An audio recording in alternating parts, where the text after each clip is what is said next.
David, please be careful. Shut up. I am tired of your voice, tired of your praying, tired of your useless advice. Imagine you stay single your whole life for your son. You don't sleep until he comes home every night. And one day he calls you annoying just because of your care, and he beats you. Every night, a wealthy mother stayed awake in her grand mansion, listening for the sound of her son's car pulling into the driveway. But one violent night at 1 a.m., something terrible happened. Her billionaire son came home drunk and did something unforgivable to her. And the next morning at breakfast, she did something no one expected. Who were the people she called that morning? And what was her shocking plan? Sit back and find out as we delve into this powerful story.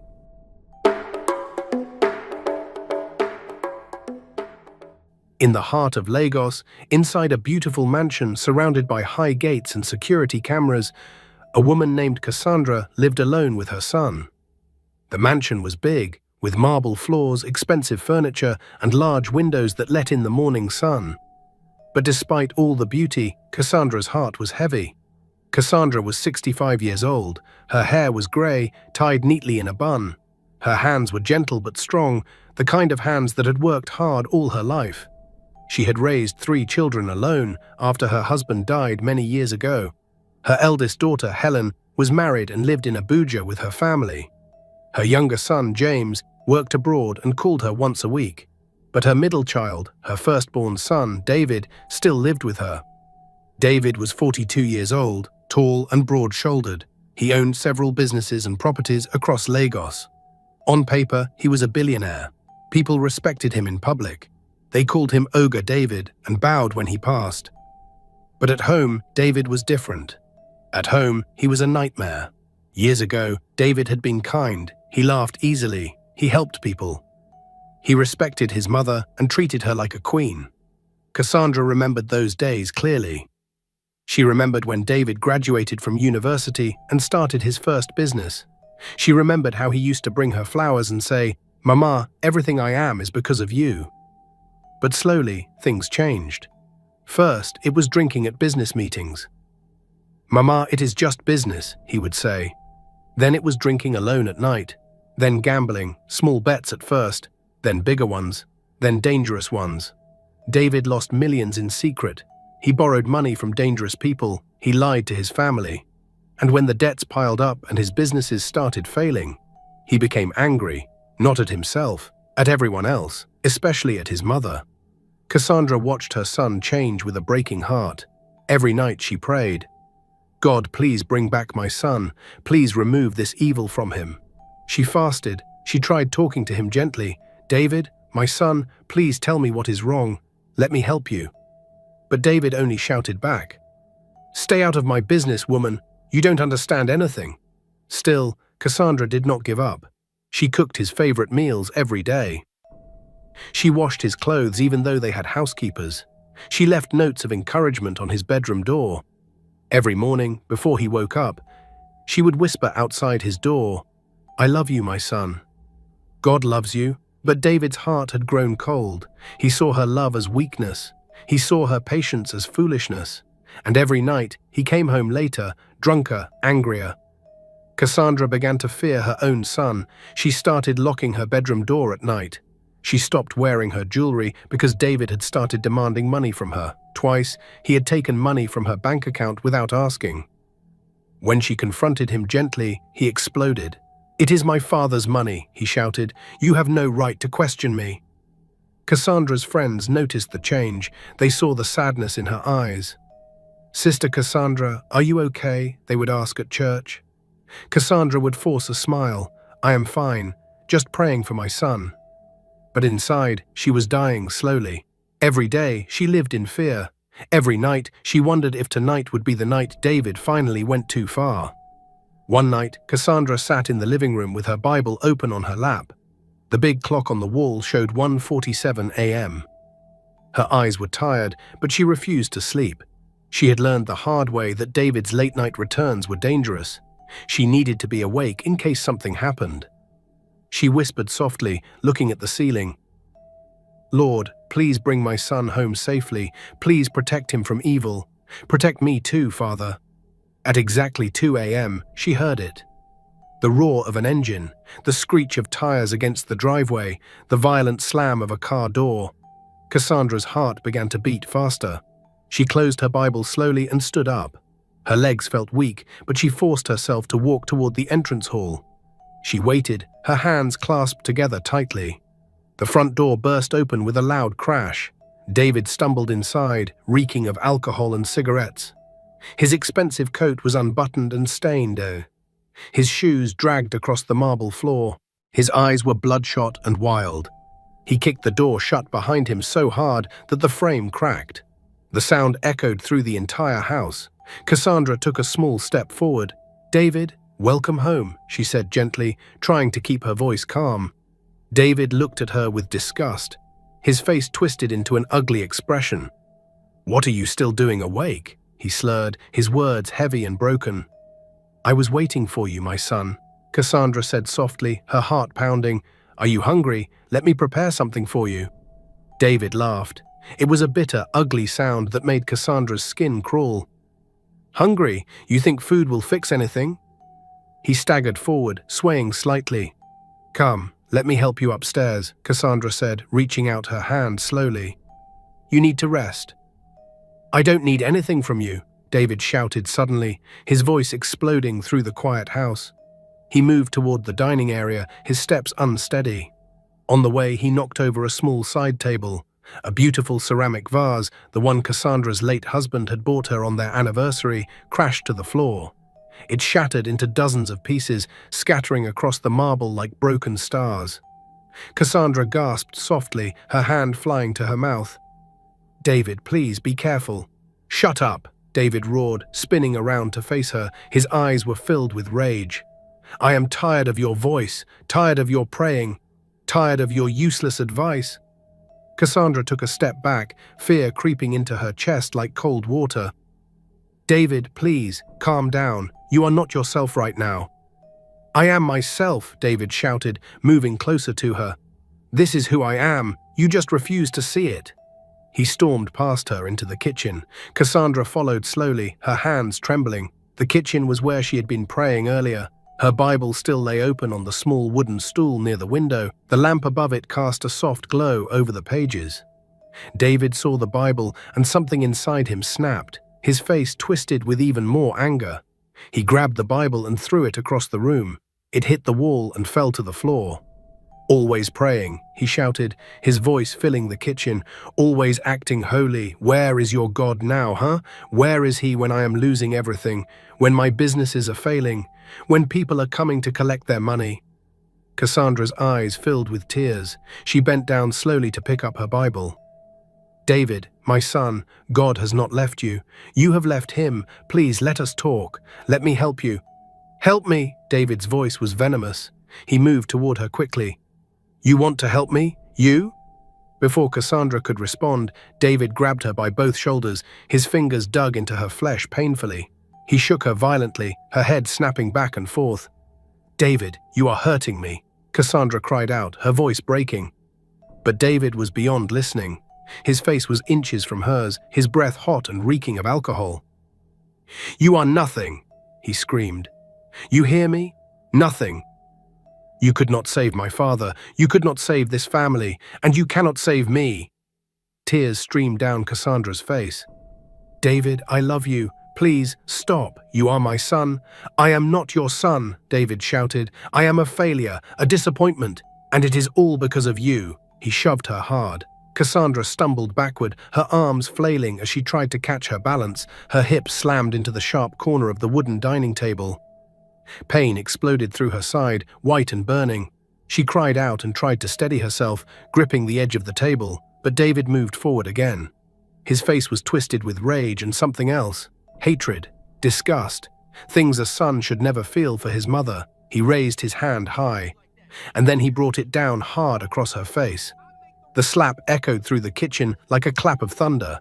Cassandra's head snapped to the side, her cheek burned, her ear rang with a high-pitched sound. She tasted blood in her mouth. For a moment, everything went silent. Cassandra stood frozen, her hand slowly rising to touch her face. Blood trickled from the corner of her mouth, warm and metallic. David stood there, breathing hard, staring at his hand as if he didn't recognize it. His chest heaved up and down. His eyes were still wild, but for one brief second, something flickered in them. Confusion. Maybe even regret. But it disappeared as quickly as it came. David lowered his hand, turned away from his mother, and staggered toward the staircase without saying a single word. He climbed the stairs slowly, holding the railing tightly, his footsteps heavy and uneven. Cassandra heard his bedroom door slam shut. The sound vibrated through the walls. And then silence, complete, crushing silence. Cassandra stood in the kitchen, her hand still pressed against her bleeding mouth. Her body shook, her vision blurred with tears. She felt dizzy, the pain in her side and face overwhelming. Slowly, her legs gave out and she sank to the floor, her back against the wooden cabinet. She sat there in the darkness, listening to the sound of her own breathing. The house felt cold, empty, and hostile. This was supposed to be her home, her sanctuary. But it had become a prison. Cassandra did not know how long she sat there. Minutes, maybe an hour. Time felt strange, like it had stopped moving. Finally, she pulled herself up, using the cabinet door. Her legs felt weak and unsteady. Every movement sent sharp pains through her side. She walked slowly to the small bathroom near the kitchen and turned on the light. The woman staring back at her in the mirror looked like a stranger. Her left cheek was swollen and red. Her lip was split, blood drying at the corner. A dark bruise was already forming along her jaw. Her eyes were red and wet, filled with tears that would not stop falling. Cassandra touched her face gently, wincing at the pain. She looked at herself for a long time, and then slowly something inside her changed.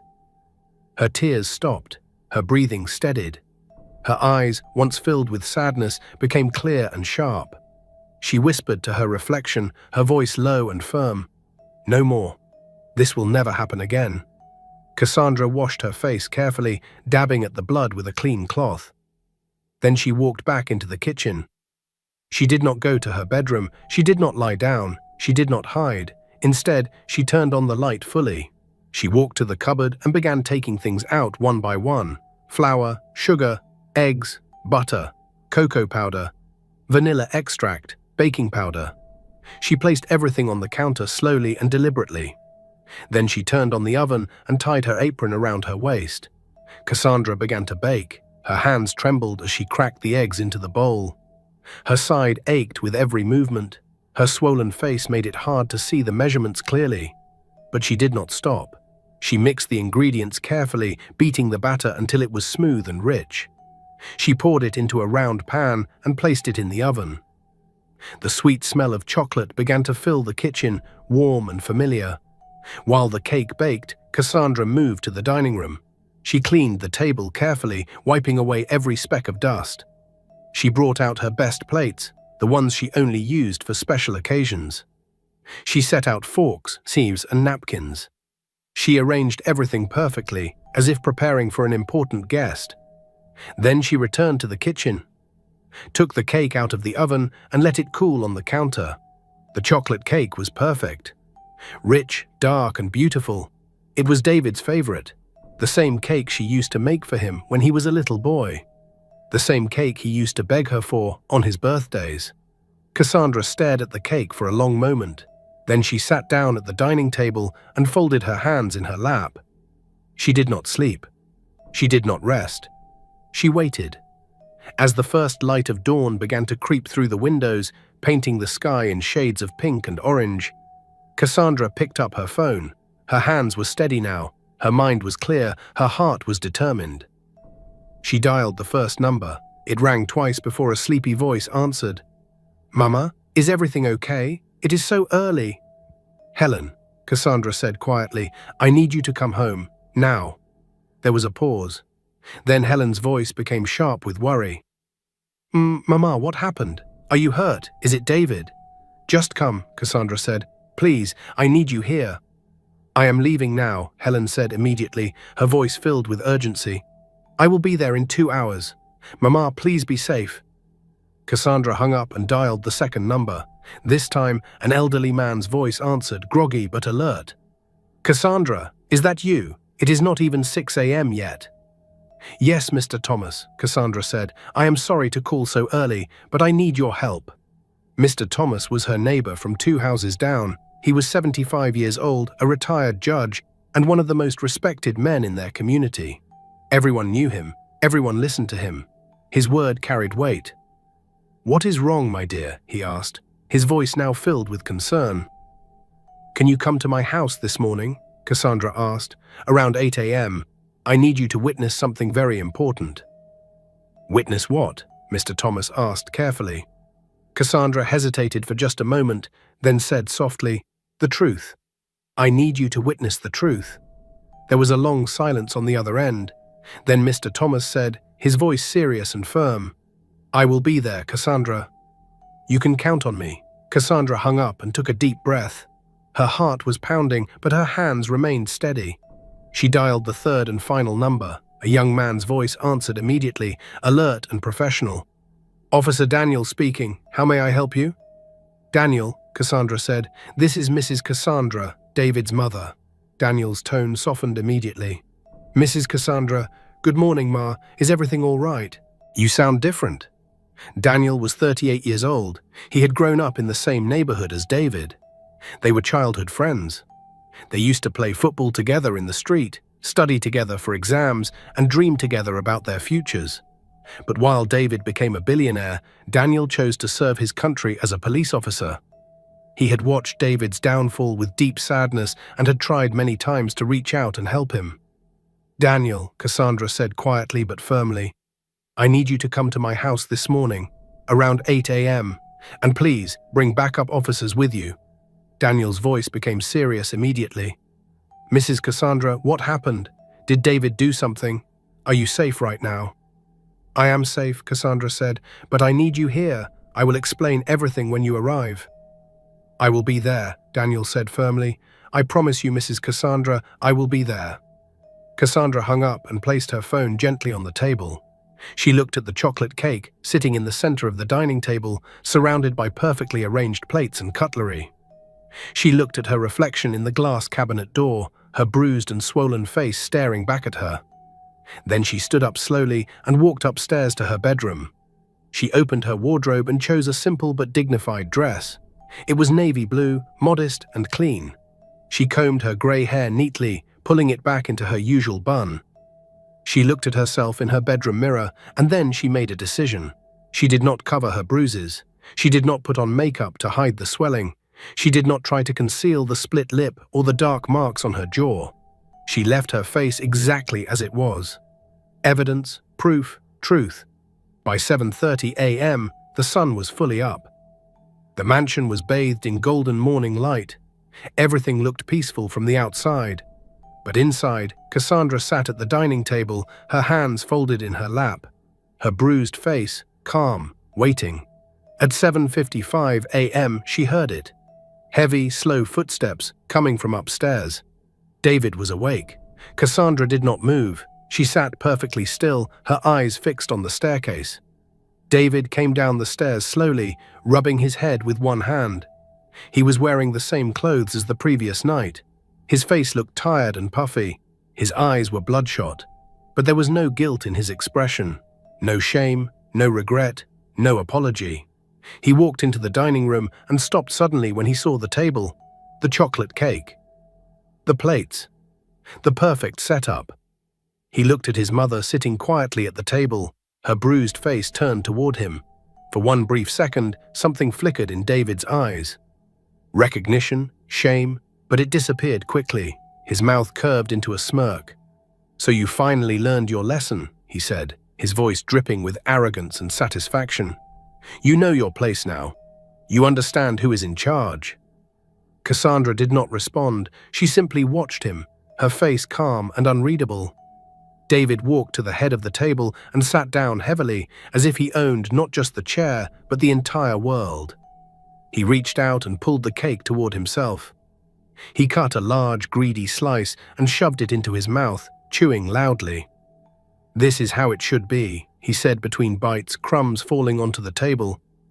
"You serve me, you respect me, you stop interfering in my life with your stupid prayers and advice." Cassandra's face remained completely calm. "Would you like some tea?" she asked softly, her voice neutral. David nodded, still chewing. "Yes. Make it hot and strong." Cassandra stood up slowly, moving carefully because of the pain in her side. She walked into the kitchen and began preparing the tea. As the water boiled, she heard a car pull up outside the gates. Then another. Then another. David heard it too. He stopped eating and frowned, looking toward the window. "Who is that? I did not invite anyone." Cassandra returned with the tea and placed it gently in front of him. "We have visitors." David's frown deepened. "Visitors? What are you talking about? I told you never to invite people without asking me first." The doorbell rang, a long, clear sound that echoed through the house. Cassandra walked to the front door and opened it slowly. Standing outside were 3 people. First, Helen, Cassandra's daughter. Her face was filled with worry and fear. When she saw her mother's face, she gasped loudly, her hand flying to her mouth. "Mama!"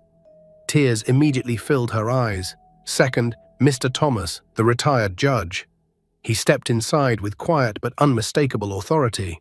His tall frame, silver hair, and serious eyes filled the entrance with power. He looked at Cassandra's face and his jaw tightened. Third, Officer Daniel, in full uniform, with 2 other officers standing behind him. Daniel's face was hard as stone when he saw Cassandra's bruises. David's smile vanished instantly, his face turned pale. He stood up quickly, his chair scraping loudly and violently against the floor. "What? What is going on here?" he stammered, his eyes darting between the visitors. "Why are police here? Why is everyone here?" Mr. Thomas walked calmly to the head of the dining table and sat down in the chair that David had just abandoned. His presence filled the room with an unspoken, undeniable power. He did not speak yet. He simply looked at David with cold, steady eyes. Helen rushed to her mother's side, her hands trembling as she gently touched Cassandra's swollen cheek. "Mama, who did this to you? Was it David? Did he hurt you?" Cassandra looked at her daughter, then at David. She did not speak yet. She simply stood with quiet dignity. Officer Daniel stepped forward, his face like stone. His voice was firm and professional. "David, sit down." David's eyes went wide. "Daniel, what are you doing? We are friends. We grew up together. Why are you here in uniform? What is happening?" "Sit down," Daniel repeated, his voice harder this time. David sat slowly, his hands gripping the edge of the table so tightly his knuckles turned white. His face was pale. His breath came in short, panicked gasps. Mr. Thomas leaned back in his chair and looked at David with the cold, measuring gaze of a man who had seen thousands of criminals in his courtroom. He let the silence stretch out, heavy and suffocating.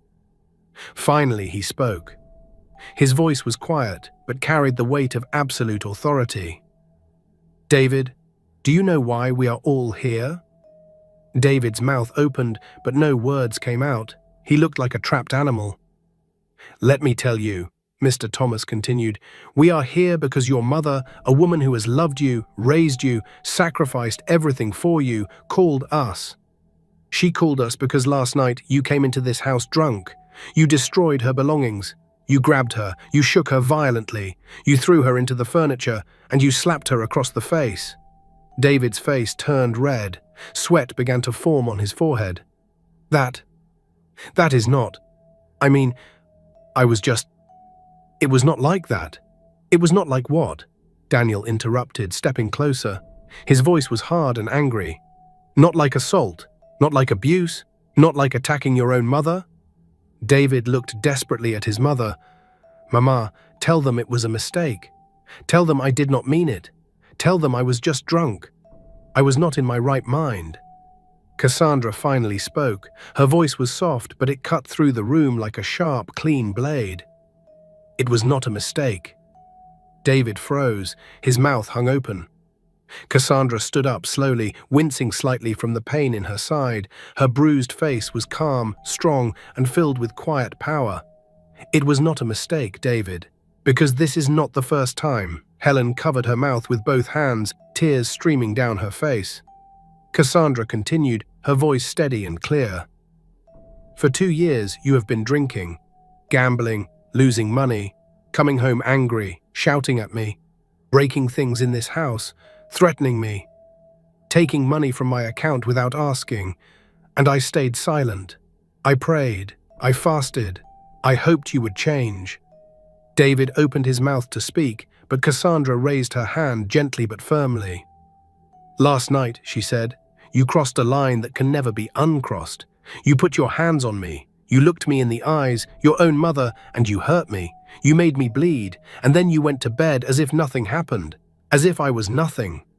David's eyes filled with tears. His voice cracked. Mama, I was drunk. I did not know what I was doing.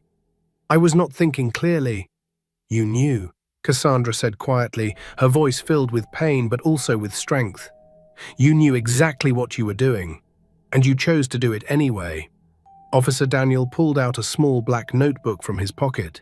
His voice became official and cold. Mrs. Cassandra, before we proceed, I need to ask you officially, for the record, do you want to press charges against your son? The room fell completely silent. Everyone held their breath. Helen looked at her mother with wide, tearful eyes. Mr. Thomas watched carefully. David's face was frozen in shock and fear.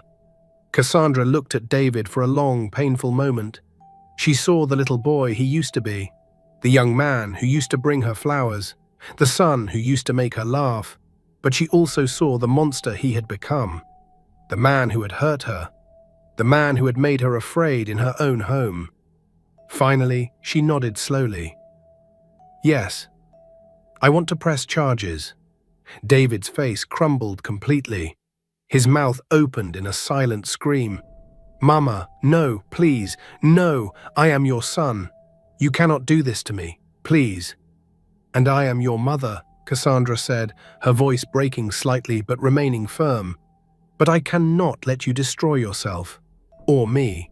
I cannot let you kill me. Daniel flipped open his notebook. David, in addition to last night's assault, we have records showing that you withdrew large sums of money from your mother's bank account without her permission over the past 6 months. We have reports from witnesses about you causing public disturbances. We have a complaint from a loan officer that you threatened him with violence last week when he asked for repayment. David's hands shook violently on the table.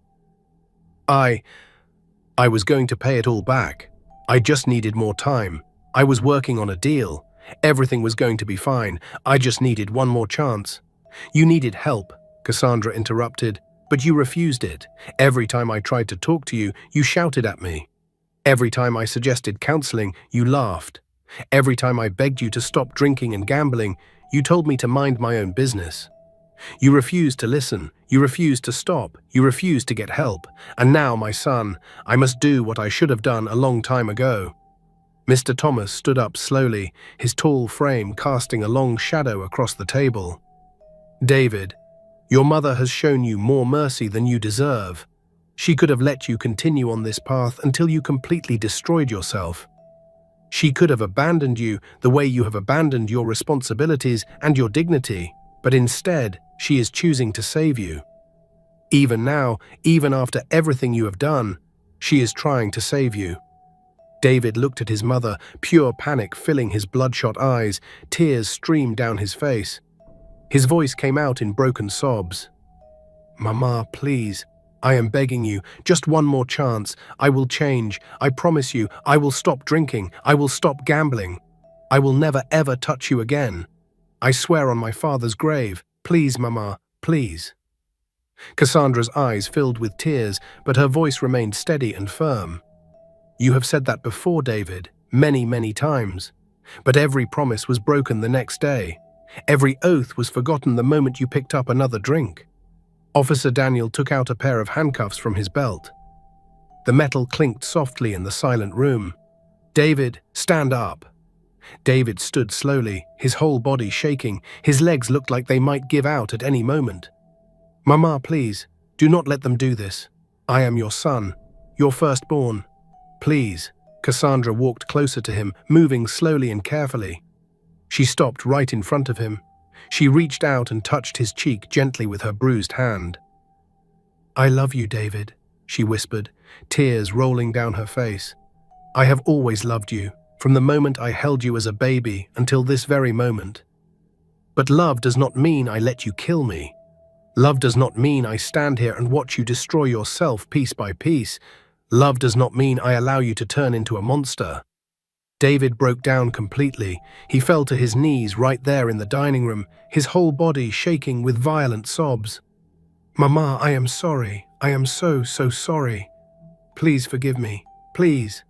Cassandra knelt down slowly beside him, gasping slightly from the pain in her bruised side. She held his face in both her hands. "I forgive you, my son. I forgive you, but forgiveness does not erase consequences.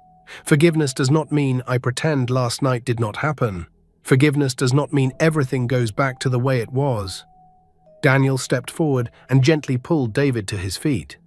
With practiced, professional movements, he turned David around and placed the handcuffs on his wrists behind his back. The clicking sound of the cuffs locking echoed through the house. Helen hugged her mother tightly, both of them crying together, holding each other up. As the officers began to lead David toward the door, he looked back one last time. His face was wet with tears. His eyes were red and desperate. "Mama." Cassandra stood tall, despite the pain in her body and the bruises on her face. Her voice was filled with both pain and incredible strength. "I will be here, David, when you are ready to become the man I raised you to be. When you are ready to face the truth and get real help. I will be here, but I will never again let you hurt me." The door closed behind them. The sound of cars starting filled the air outside. And then silence. The house fell completely quiet. Cassandra sank slowly into a chair, her body finally giving in to exhaustion. Every muscle ached, every breath hurt. But her heart, for the first time in 2 years, felt lighter. Helen sat beside her, holding her hand tightly. "Mama, you did the right thing. You saved his life and yours." Mr. Thomas placed a gentle hand on Cassandra's shoulder. "Cassandra, you are one of the bravest women I have ever known. What you did today took more courage than anything I have seen in all my years." Cassandra nodded slowly, tears streaming down her face, but her expression peaceful. "I know, but it still hurts. It hurts so much." "It will hurt for a while," Mr. Thomas said kindly. "Healing always hurts before it helps, but you made the right choice. You chose life, for both of you." The days that followed were the hardest Cassandra had ever experienced. The mansion felt emptier than ever before. Every room reminded her of David, his childhood laughter, his teenage dreams, his adult destruction. Helen refused to leave her mother's side for the first 2 weeks. She moved into one of the guest rooms and became Cassandra's constant companion and protector. Together, they made changes to the house. They installed new, stronger locks on all the doors and windows. They set up security cameras at every entrance. Helen hired a private security guard to watch the gates 24 hours a day. "You will never be unsafe again, Mama," Helen said firmly, her voice filled with determination. "Never again." Cassandra also began seeing a counselor, Dr. Sarah, a kind woman who specialized in helping people recover from domestic violence and trauma. At first, Cassandra found it difficult to talk about what had happened. Shame kept her silent, but slowly, with Dr. Sarah's gentle guidance, she began to open up. "You are not alone," Dr. Sarah told her during one session, "and you are not the first mother to face this pain, but you are incredibly brave for choosing to stop it." Meanwhile, across the city in a jail cell, David sat on a hard bench, staring at the grey concrete walls. At first, he was angry. He cursed everyone: his mother, the police, Mr. Thomas, the system, life itself. "How could she do this to me?" he muttered to himself over and over. Her own son, how could she? But slowly, as the days passed and the alcohol left his system completely, something began to change. His mind began to clear. The fog of addiction and rage began to lift. He remembered things he had tried to forget. His father's funeral, when he promised his mother he would take care of the family. His first business success, when she cried with joy. The day he first came home drunk and the hurt in her eyes. He remembered last night. Every terrible detail, the violence, the words, the look on her face when he slapped her. David covered his face with his hands and, for the first time in years, felt genuine shame. One morning, a counselor visited him. His name was Mr. Paul, a former gambling addict who had rebuilt his life and now helped others do the same. "David," Mr. Paul said, sitting across from him in the small visiting room, "your mother did not send you here to punish you. She sent you here to save you." David looked up, his eyes red and hollow. "I hurt her?" "Yes," Mr. Paul said simply. "You did, but you can still heal, if you choose to." Over the next several weeks, David entered a mandatory rehabilitation program. He attended therapy sessions 3 times a week. He joined support groups for gambling addicts and alcoholics. He listened to other people's stories and finally began to face his own. It was painful. It was humiliating. It was the hardest thing he had ever done.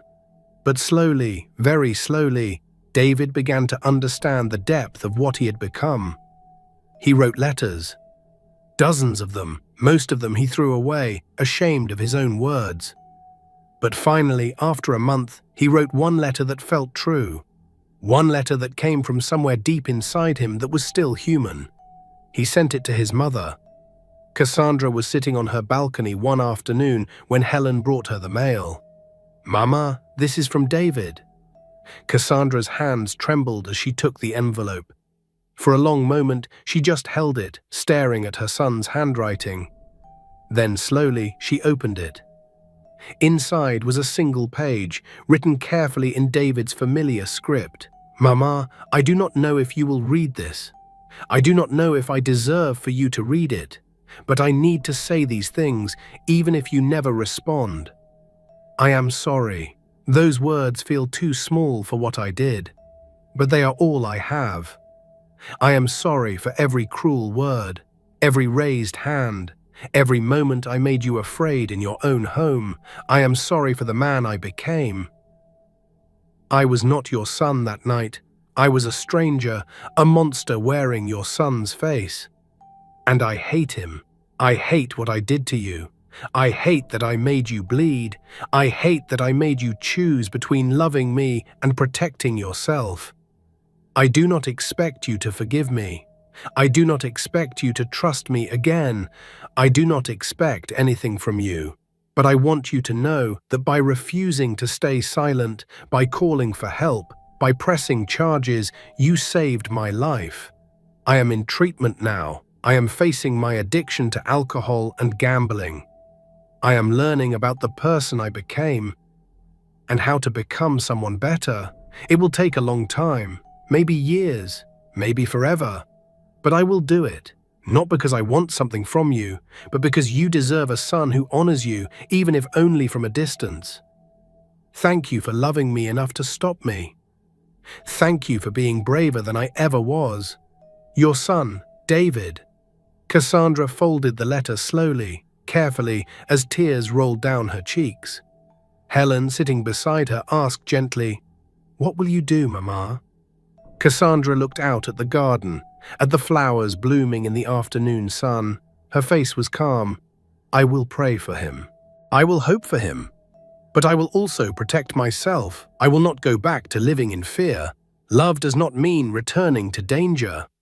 Months passed slowly. David completed his rehabilitation program with genuine commitment. He was released under strict supervision. He found a small job as a warehouse clerk, nothing like his old billionaire lifestyle, but honest work that kept him busy and grounded. He attended counseling every week without fail. He went to support group meetings every evening. He stayed completely sober. And he wrote to his mother once a month, never asking for anything, just updating her on his progress. One afternoon, after 6 months had passed, David asked if he could meet his mother. Cassandra thought about it for 3 days before agreeing. But she set conditions. The meeting would be in a public cafe, Helen would be present, and it would be short. They met on a sunny Saturday afternoon. David arrived 15 minutes early, his hands shaking as he sat at a corner table.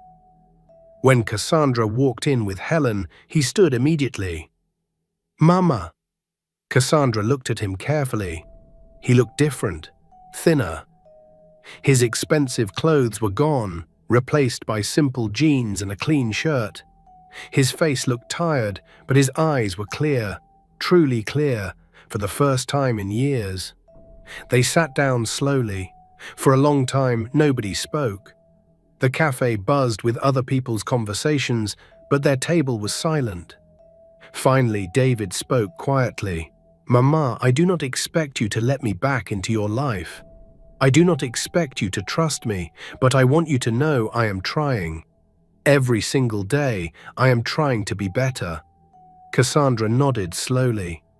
"I can see that." "I destroyed everything," David whispered, his voice thick with emotion.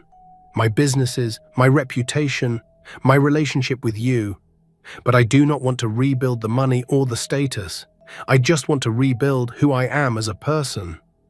Cassandra reached across the table and touched his hand briefly. "Just for a moment." "Then keep going, David. One day at a time." David's eyes filled with tears. "Mama, can you ever forgive me for what I did to you?" Cassandra looked at him for a long, searching moment. She saw his pain, his genuine remorse, his effort to change. But she also remembered the terror of that night. The blood, the bruises, the fear. "I already have forgiven you, David," she said softly. "But forgiveness does not mean everything goes back to how it was. You will not live in my house again. You will not have access to my bank accounts. You will not have the right to come and go as you please. You will earn back trust slowly, step by step, or not at all. That is up to you and God." David nodded, tears streaming down his face. "I understand, Mama. I understand completely." Cassandra squeezed his hand gently before letting go. "But you are still my son, and I will still pray for you every single day. I will hope for your healing. I will celebrate your victories, but from a safe distance." They sat together for a while longer, talking quietly. When it was time to leave, Cassandra stood up. David stood quickly too.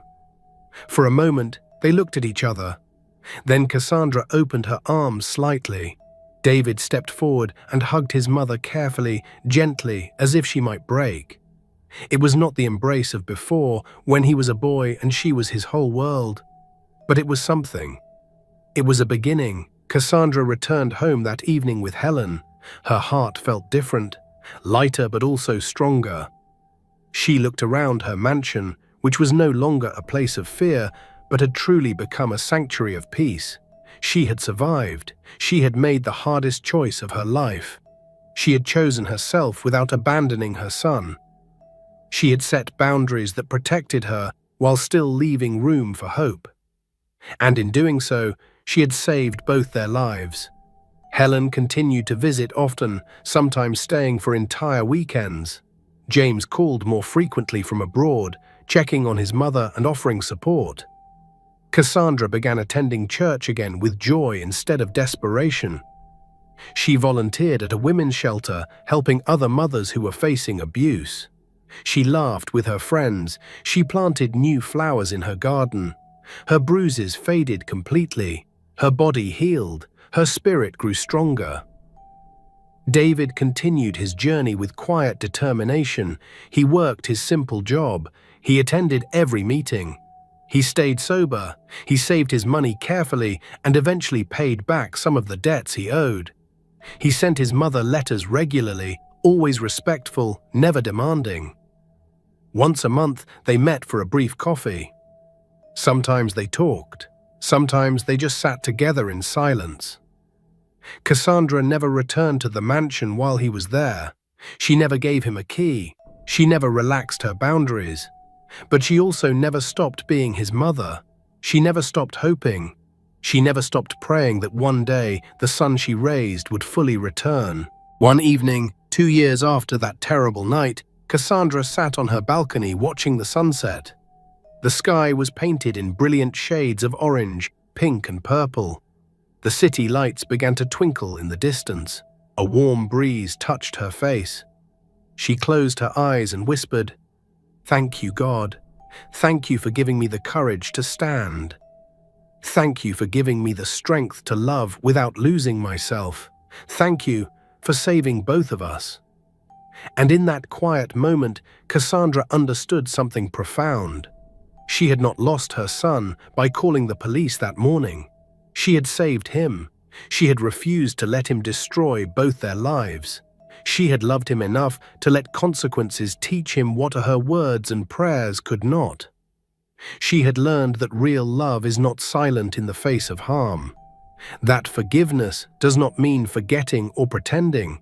That being a mother does not mean sacrificing her own life on the altar of her child's choices. Cassandra had found something many people search for their whole lives. She had found the courage to save herself.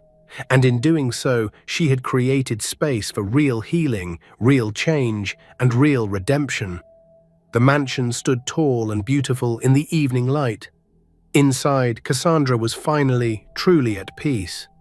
This story reminds us of something powerful and true. Love is not silent when it sees destruction. Forgiveness does not erase consequences.